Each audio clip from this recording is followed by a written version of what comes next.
नमस्कार विद्यार्थी मित्रांनो, माझे नाव स्वराली बाबासाहेब डोके। आज मी तुम्हाला मिश्र प्रश्न याच्यावरील प्रश्न सांगणार आहे। त्याच्यातील पहिला प्रश्न आहे, जर प्रत्येक बिस्किटचे वजन 4 ग्रॅम असेल तर 2 डझन बिस्किटचे वजन किती? अगोदर तुम्हाला हे माहितीच आहे की 1 डझन बरोबर 12 नग, म्हणून आपण 1 डझन बरोबर 12 नग,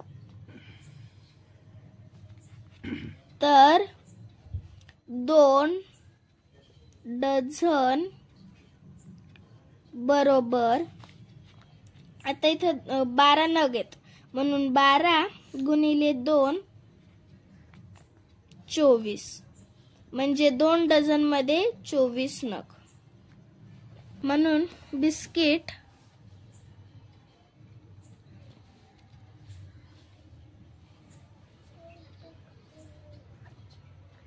गुणिले 4 ग्रॅम। बिस्किट आहे आपले 24 आणि आपलं वजन आहे 4 ग्रॅम, म्हणूनच याचे उत्तर येतं 96। जर तुम्हाला हा व्हिडिओ आवडला असेल तर लाईक, शेअर अँड सबस्क्राईब करा। धन्यवाद।